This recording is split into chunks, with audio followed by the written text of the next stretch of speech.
big weekend down in Denver. Walk us through it. Well, going up to altitude, 5,200 plus feet, 5,300, whatever it was, I knew it was going to be a challenge. And we've been preparing these guys all year for this type of battle. We knew it was going to be tough going in. We're really one of the only teams that finished in the top 10 that are coming up in elevation.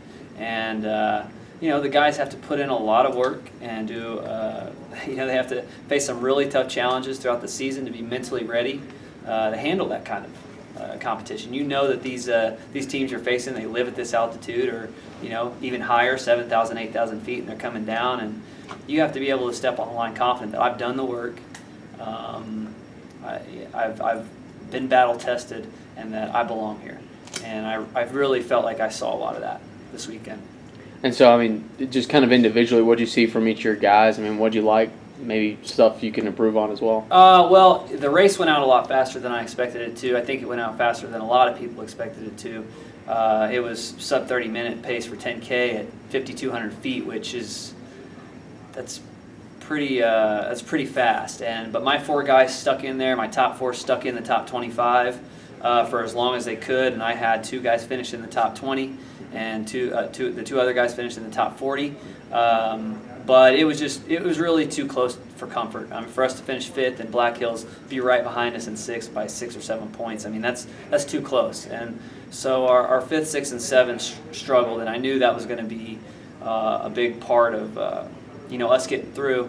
And but they held on, and kudos to Mikey Barnett. A lot of people don't know he had a stress fracture in his shin, and he was our 5th man. He pulled it together, and it's those kinds of gutsy performances that it takes to get through this region and even give yourself a chance to the national to do well at the national meet, because there are probably 2 or 3 other teams in this region that belong there.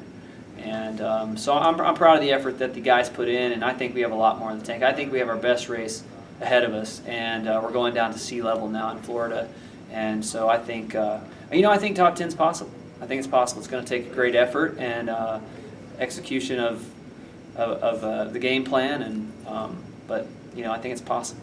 What do you have to do to get ready from having that mindset of now we're at altitude, now we're coming back down to sea level with humidity and everything else? Well, I think it's a little bit of a relief, in some regards, because altitude affects people in different ways. And I really only have one guy that truly lived and is from high altitude. Everyone else is pretty much from sea level. So for them to be able to step up and do that there, and then now we're going kind of back to where we're comfortable. I think it does give them a kind of a mindset that, hey, this is where I feel comfortable. And I can use an example. 2 years ago, I had a guy finish 46th at the region who's from sea level. Then he went to nationals and finished 45th, which doesn't really even out. But at that year, we were 11th in the nation, and I had guys run a lot better at nationals than they did in Denver. So I'm hoping that carries over, and we can have some success there. 2 years ago, Jeffrey, his time would have been top 3. And that just shows you how good this region's getting, how good Division II is getting. So I feel great about the way the guys are preparing, and hopefully we can step in there and compete with the best. You mentioned the competition that's in the RMAC and in this region as a whole. How well does that get you guys set up going to national, knowing, hey, we competed at this high of a level with teams that are going to be right in the mix at the national level? Well, I think if you look at the guys that finished in the top 40, you look around and you see All-Americans of all varieties in there. You see All-Americans in the 1,500 and the 10K and the 5K and the steeplechase, and you're thinking, hey, I'm running with these guys. And so when you look at that, typically it takes 2 or 3 All-Americans in the top 40. You got to get in the top 40 at nationals to have a top 10 finish. Well, our guys are running in that kind of company. And so I think if they can look around and say, okay, I can run with these guys here, I can do that at the national meet. What's the schedule like for the next 2 weeks as you get ready? We're actually taking it easy. A couple days. It was a hard race, hard effort. So we probably won't get back to any hard workouts till Wednesday, and then we're just kind of fine tuning things.